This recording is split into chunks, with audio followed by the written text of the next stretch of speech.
Assalamualaikum warahmatullahi wabarakatuh. Halo semua, kali ini kita akan mempelajari materi mengenai pengukuran besaran panjang. Sebelum masuk ke materi, sebaiknya kita perhatikan dulu cerita berikut. Seorang pegawai toko emas mendapatkan pesanan untuk membuat cincin. Permintaan pelanggan adalah cincin dengan ketebalan 4 mm. Bagaimanakah cara pegawai tersebut mengukur cincinnya? Apakah alat yang digunakan dalam pengukuran cincin tersebut? Untuk menjawab pertanyaan tersebut, sebaiknya kita harus tahu apa saja alat ukur besaran panjang. Yang pertama, mistar atau penggaris. Kedua, meteran. Yang ketiga, jangka sorong. Keempat, mikrometer skrup. Sebelum kita melakukan pengukuran besaran panjang, sebaiknya kita harus tahu dulu apa pengukuran dengan satuan baku dan satuan tidak baku. Pada satuan tidak baku, kita dapat mengukur menggunakan hasta dan jengkal.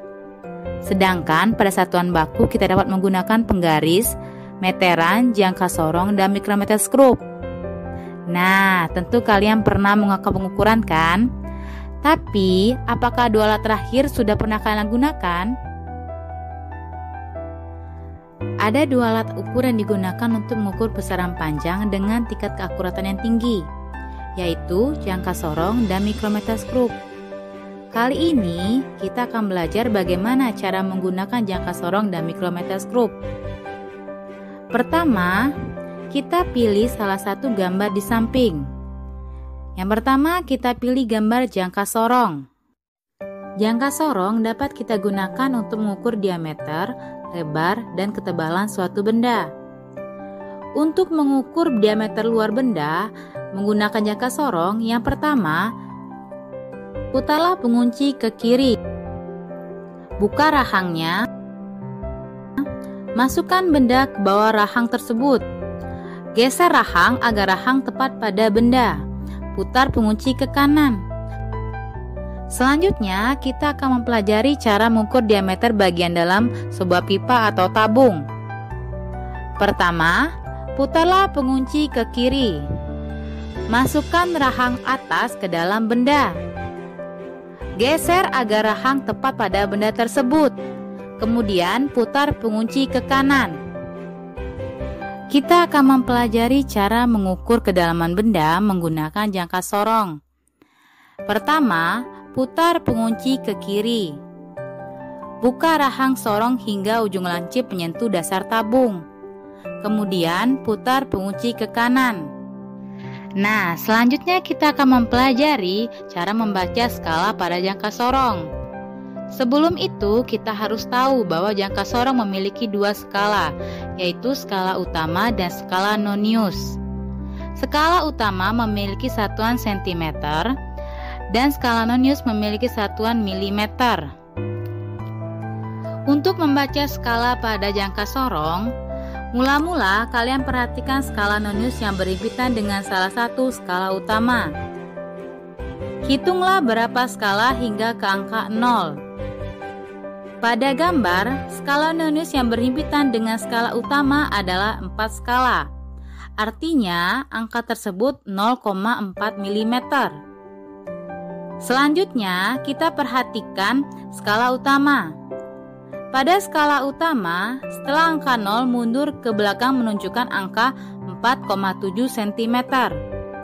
Sehingga diameter yang diukur sama dengan 4,7 cm ditambah 0,4 mm sama dengan 4,74 cm. Bagaimana? Kalian sudah mengerti kan cara mengukur menggunakan jangka sorong serta membaca skalanya? Mudah kan? Baiklah, selanjutnya kita akan mempelajari tentang alat ukur mikrometer skrup. Sebelum melakukan pengukuran, ada baiknya kita mengenal dulu komponen-komponen yang dimiliki oleh mikrometer skrup. Yang pertama ada poros tetap, poros geser atau putar, skala utama, skala nonius, pemutar, dan terakhir pengunci.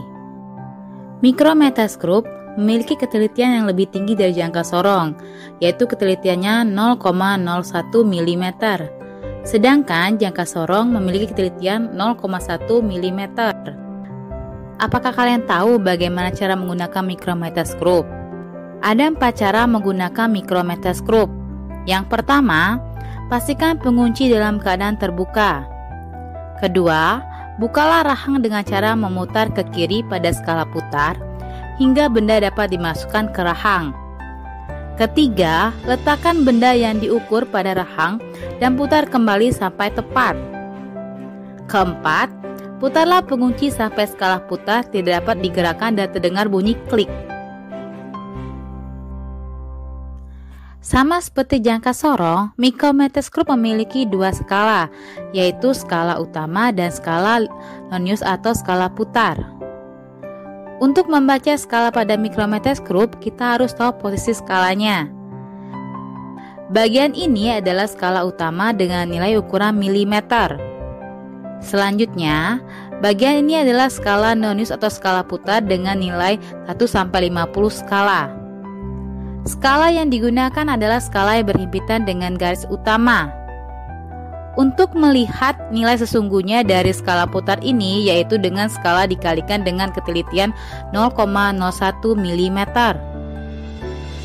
Itulah pelajaran kita mengenai jangka sorong dan mikrometeskop. Anak-anak, teruslah belajar di rumah dengan giat. Sampai jumpa dengan video berikutnya ya.